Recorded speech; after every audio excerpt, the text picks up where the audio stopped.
பிரம்மன் வந்து எங்கே இருந்தார்னு பார்த்தீங்கன்னா அவர் தான் கடைசி 14வது வீட்டில் இருக்கிறார், 14 உலகத்தில் இருக்கிறார். அதனால தான் பார்த்தீங்கன்னாக்கா பிரம்மோஷ டயத்தில் நீங்கள் எந்த காரியம் பண்ணாலும் அது எதுலேயும் உள்ள அடங்காதது. அதே நேரத்தில் பிரம்மோஷ டயத்தில் எந்த காரியம் பண்ணாலும் முழு வெற்றி தான் கிடைக்கும். இல்லை பார்த்தீங்கன்னா இந்த 7ஆம் தேதி பிறந்தவங்களெல்லாம் பார்த்தீங்கன்னா ஏதாவது அவங்களுக்கு ஒரு மகிழ்ச்சியான தருணத்தை கொடுக்கவே மாட்டேங்குது. நான் என்னென்னமோ ரிசர்ச் பண்ணி பார்த்தேன், அதில் எனக்கு ஒன்றும் சிலது புரியப்படலை. நம்பரை அப்படி தான் நினச்சிட்டு விட்டுட்டு பார்த்தேன். இப்போ தான் புரியுது, அது அசுரர்கள் வந்து அந்த நம்பரில் தான், அந்த உலகத்தில் தான் அவங்க வாழ்ந்துருக்காங்கன்ட்டு ஆன்மீக வரலாறு சொல்லுது. அதனால தான் பார்த்தீங்கன்னா இந்த 9ஆம் தேதி பிறந்தவங்க பார்த்தீங்கன்னா தோற்று போனாங்கன்றதே வரலாறு இருக்காது, எப்படியாவது ஜெயிச்சிருவாங்க. ஆமாம், பின்னே அது நான் அந்த நம்பர் ஜெயிச்சிருக்குன்ற நம்பர். மற்ற நம்பர்லாம் வெற்றியை தேடி போவாங்க. வெற்றியை தேடி வந்து 9ஆம் நம்பர் தேடி வெற்றி சுற்றி வரும். சூரியன் சந்திரன் அவங்க உலகம் வந்து 9ஆம் நம்பர். எங்கே வந்து கனெக்ட் ஆகி எங்கே வந்து முடியுது பாருங்கள். வணக்கம். ஃபார்மட் நியூமராலஜி, உங்கள் மகாதன் சேகர் ராஜா. இன்றைக்கு புத்தம் புதிய தகவலை உங்களுக்காகவே கொண்டு வந்தது சுமந்து வந்திருக்கிறேன். பொதுவாக என்ன சொல்லுவோம், உலகத்தை 3 உலகம் இருக்கிறது, பூலோகம், கீழோகம், மேலோகம். இன்னும் பூலோகத்தையே நம்ம முழுசாக பார்க்கல. ஆனால் ஆராய்ச்சி பண்ணி பார்த்தாக்கா 14 உலகம் இருக்குன்றாங்க. 3 உலகங்கிறது போய் இப்போ 14 உலகம். அதுக்கு ஏன் அப்படி சொல்கிறாங்க நான் விவரமாக சொல்கிறேன். 14 உலகமா? ஆமாம், இப்போ சூரியன் சந்திரனா அது ஒரு உலகம்தான். ஏன்னா அவங்க யாரோட மிங்கிள் ஆக முடியாது இல்லையா, அவங்க அப்படி பிரிச்சிடுறாங்க. அப்போ அந்த வகையில் பார்க்கும்போது 14 உலகம் அதுதான். இப்போ நாம் வந்து பூலோகம், கீழோகம், மேலோகம். பூலோகம் நாம தான். கீழோகங்கிறது பூமிக்கு அடியிலையும் அங்கேயும் லோகம் இருக்குது, உயிரினங்கள்லாம் இருக்கத்தானே செய்யுது. மேலோகங்கிறது செவ்வாய்கிரகம், அந்த மாதிரி அதெல்லாம் அங்கேயும் இருக்குது உலகம். அதான் ஆராய்ச்சி பண்ணி சொல்கிறாங்க. இங்கே இருக்கிற மாதிரி அங்கேயும் கடல் இருக்குது, இங்கே இருக்கிற மாதிரி அங்கேயும் தாதுக்கள் இருக்குது, இங்கே இருக்கிற மாதிரி வாழ்கிறாங்க மனுஷன், அவ்வளோதானே சொல்கிறாங்க. அப்போ இது மாதிரி மொத்தம் 3 உலகம் இல்லை, 14 உலகம் இருக்குது. இந்த 14 உலகத்தை பிரிக்குது எப்படின்ட்டு பாருங்கள். அப்பவும் அங்கேயும் நம்பர் தான் வந்து பிளே ஆகுது. இந்த 14 உலகத்தில் மனிதர்கள் வாழும் உலகம் 8வது உலகமா, அசுரர்கள் வாழும் உலகம் 7வது உலகமா. அது 7ன்னா வெறும் 7 சொல்ல, 1லேருந்து 7 வரைக்கும் அப்படி கூட. 7வது உலகத்தில் அவங்க வாழ்ந்துருக்கிறாங்க. தேவர்கள், முனி, யோகி இவர்கள்லாம் 10ஆம் உலகத்தில் வாழ்ந்துருக்கிறாங்க. ரிஷிகள் 11வது உலகம், அக்னி 13வது உலகம், சூரியன் சந்திரன் 9வது உலகம். இதில் நாம் என்ன தெரிஞ்சுக்கலாம் அப்படின்னா, இங்கே தான் இந்த நம்பர்னுடைய ப்ளே ஆகுது. உலகம் ஃபுல்லாக ஏன்னா மக்கள் ஏதாவது ஒரு ஆஸ்பெக்ட்ஸில் வகையில் எல்லா மக்களும், பணம் உள்ளவங்க, பணம் இல்லாதவங்க, மனம் உள்ளவங்க, மனம் இல்லாதவங்க, ஆன்மீகத்தில் உள்ளவங்க, ஆன்மீகமே இல்லைன்றவங்க, ஆன்மீகத்தை முழுமையாக நம்பி எந்த நேரமும் ஆன்மீகமே இருக்கிறவங்க, இப்படி சராசரி ஒவ்வொரு மனுஷனும் ஏதாவது ஒரு வகையில் பிரச்சனையை ஃபேஸ் பண்ணிகிட்டே இருக்காங்க. ஏதாவது ஒரு சம்பவம். சரி, என்னடா இப்படி இருக்காங்களே அப்படின்னு சொல்லிட்டு நாம் தான் வந்து சரி அந்த ஒரு என்ன சொல்கிறது ஆராய்ச்சி பண்ணி பார்த்தாக்கா அங்கே தான் வந்து நிற்கிது. என்னது, 8வது உலகத்தில் நாம் இருக்கிறோமா? அப்போ ஏன் இப்படி இருக்க மாட்டோம்? அதனால தான் மனுஷன் எல்லாருமே ஏதோ ஒரு வகையில் பிரச்சனை பட்டுக்கொண்டே போயிட்டுருக்குறாங்க. சரி, நம்ம அதுக்காக அப்படியே சொல்லிட்டு இருந்துட முடியுமா? அதுக்கு தான் நம்ம ஃபார்மேட் இருக்குது. அதை அப்ளை பண்ணிவிட்டு அதிலேருந்து நம்ம பைபாஸ் பண்ணிவிட்டு போயிட்டு இருக்கணும், ஓவர் கம் பண்ணிவிட்டு போயிட்டே இருக்கணும். சரி, அது இருக்கட்டும், அது இப்போ போய் வேண்டாம், இப்போ பேச வேண்டாம், டைவர்ட் ஆயிரும். அதைத்தான் சொல்ல வரேன். அதுக்கப்புறம் பார்த்திங்கனாக்கா பிரம்மன் வந்து எங்கே இருந்தார்னு பார்த்தீங்கன்னா அவர் தான் கடைசி 14வது வீட்டில் இருக்கிறார், 14 உலகத்தில் இருக்கிறார். அதனால தான் பார்த்திங்கனாக்கா பிரம்மோஷ டயத்தில் நீங்கள் எந்த காரியம் பண்ணாலும் அது எதுலேயும் உள்ள அடங்காதது. ராவகாலம், யமகண்டம், அந்த இது எந்த காலமும் உள்ளே வராது. அதே நேரத்தில் பிரம்மோஷ டயத்தில் எந்த காரியம் பண்ணாலும் முழு வெற்றி தான் கிடைக்கும்.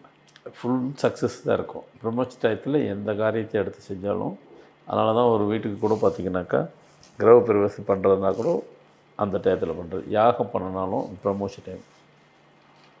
அவர் கரெக்டாக 14 அவரெல்லாம் கணக்கு போட்டு அவங்களுக்கு எல்லாம் தெரியும் போல இருக்குது. கரெக்டாக 14வது உலகத்தில் போய் பிரம்மன் போய் உட்காந்துக்கிட்டார்.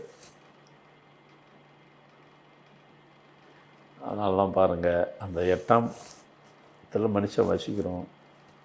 சில பேர் கேட்டாங்க, நீங்கள் 5க்கு அவ்வளோ முக்கியத்துவம் கொடுக்குறீங்க, என்னடா அதுன்னு பார்த்தாக்கா அங்கே பிரம்மன் உட்காந்துருக்கிறாரு அந்த உலகத்தில். எங்கே கனெக்ட் ஆகுது பாருங்கள். நம்ம ஆராய்ச்சி பண்ணும்போது அப்படி நினச்சி பண்ணலை. ஆராய்ச்சி பண்ணிக்கிட்டே இருக்கும்போது இப்போ தெரியுது.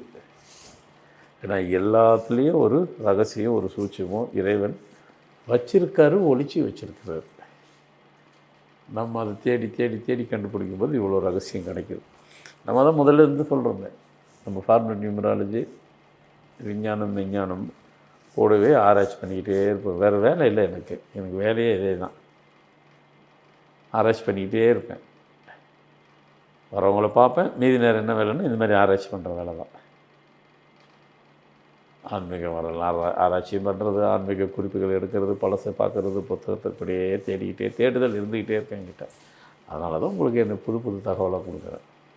அதனால தான் பார்த்திங்கன்னா சிலர் பார்த்திங்கன்னா இந்த 7ஆம் தேதி பிறந்தவங்களெலாம் பார்த்திங்கன்னா ஏதாவது ஒரு அவங்களுக்கு ஒரு மகிழ்ச்சியான தருணத்தை கொடுக்கவே மாட்டேங்குது. நான் என்னென்னமோ ரிசர்ச் பண்ணி பார்த்தேன். அதில் எனக்கு ஒன்றும் சிலது புரியப்படலை. நம்பரை அப்படி தான் நினச்சிட்டு விட்டுட்டு பார்த்தேன்.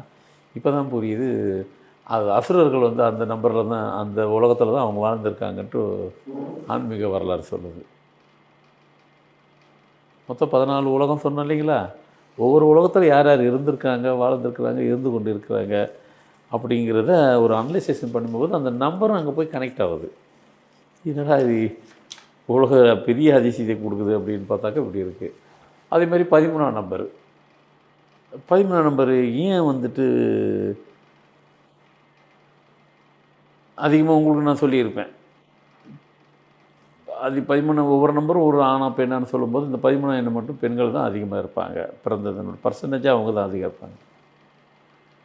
பொதுவாக உலகம் ஃபுல்லாக பார்த்திங்கன்னா கூட ஒரு பில்டிங் இருக்குது, 100 ஃப்ளோர் இருந்தால் கூட 13ஆம் நம்பர் போட மாட்டாங்க. வெளிநாட்டில் கூட 12 போட்டு 13 போடாமல் 14க்கு போயிடுவாங்க, 11 நியூட்ரல் பண்ணிடுவாங்க. சில பேர் ஸ்கிப் பண்ணிடுவாங்க, சில பேர் 12 கூட போட்டுப்பாங்க. மேக்ஸிமம் ஸ்கிப் பண்ணிடுவாங்க. சரி, அவங்க பண்ணிவிட்டு போட்டோம். 13ஆம் தேதி பிறந்தவங்களுக்கு பாதிப்புன்னு இருக்குது. அது ஏன் திருமண லைஃப்பில், மேரிட் லைஃப்பில். அதான் நாம் வந்து ரிசர்ச் பண்ணது அப்படி ஏதோ சொல்கிறோம், இந்த நம்பருக்கு இப்படி தான் அப்படின்ட்டு. ஆனால் இப்போ தான் புரிய வருது, ஆஹா, அக்னியினுடைய வீடு வந்து 13ஆம் நம்பரும். உலகம் வீடு இல்லை, உலகம். ஒவ்வொருத்தருக்கும் ஒரு உலகம் தானே. அவங்கவுங்க அந்த உலகம், அதான் இப்போ உலகமாக பார்ட்டாக பிரிச்சிடுறாங்க. மொத்தம் 14 உலகம் சொன்னேன் இல்லைங்களா? எல்லாம் தனித்தனியாக பிரிச்சுக்கிறாங்க. ஆமாம், பின்ன அக்னி இருந்துன்னா எப்படி இருக்கும்? அதனால தான் ஒரு 13ஆம் நம்பர் அப்படி இருக்கும் அப்படிங்கிற மாதிரி நாம் ரிசர்ச் பண்ணதில் கனெக்டிவிட்டியை பார்த்தாக்கா கரெக்டாக கனெக்ட் ஆகுது. 9வது உலகத்தில் யார் இருக்காருன்னு பார்த்தோன்னா சூரியனும் சந்திரனும். அதனால தான் பார்த்திங்கன்னா இந்த 9ஆம் தேதி பிறந்தவங்க பார்த்திங்கன்னா அவங்க கடைசி தோற்று போனாங்கன்றதே வரலாறு இருக்காது. எப்படியாவது ஜெயிச்சிருவாங்க. ஆமாம், பின்ன அது நான் அந்த நம்பர் ஜெயிச்சதுக்கு உண்டான நம்பர். அதை தான் நாமளும் சொல்லியிருக்கோம் நம்ம புக்கில் கூட. மற்ற நம்பர்லாம் வெற்றியை தேடி போவாங்க. வெற்றியை தேடி வந்து 9ஆம் நம்பர் தேடி வெற்றி சுற்றி சுற்றி வரும்ட்டு. என்னென்னு பார்த்தாக்கா கரெக்டில் இந்த சூரியன் சந்திரன் அவங்க உலகம் வந்து 9ஆம் நம்பர். எங்கே வந்து கனெக்ட் ஆகி எங்கே வந்து முடியுது பாருங்கள். சுற்றி சுற்றி சுற்றி பார்த்தா இந்த 14 உலகத்துலேயும் இவங்க தான் ஆக்கிரமிப்பு பண்ணி வச்சுருக்கிறாங்க. இந்த நம்பரில் இவங்க உலகத்தில் இருக்கும்போது அந்த நம்பர் அங்கே போய் கனெக்ட் ஆகிடுது பாருங்கள். அப்போ சரியாக போயிடுச்சிங்களா? உலகத்தில் வாழ்கிறதுக்கு உண்டான அந்த நம்பரினுடைய தாக்கமும் தாக்குதலும். ஏன் மனிதனுடைய வாழ்க்கைகள் இப்படி நம்பர் மூலியமாக இது ஒரு பெரிய ரகசியம், சீக்ரெட்டு. நான் ஈஸியாக சொல்லிட்டேன். பண்ணால் இவ்வளோ கிடச்சது விஷயம். சரி, எல்லாத்துக்கும் தெரியட்டுமேன்றதுக்காகத்தான் சொல்லப்பட்டது. இன்றைக்கி ஒரு பெரிய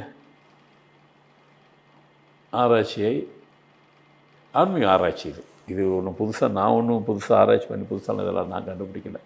இருக்கிறத நான் பல தேடல் மூலியமாக கிடைச்ச தகவல், ஆன்மீக தகவல்.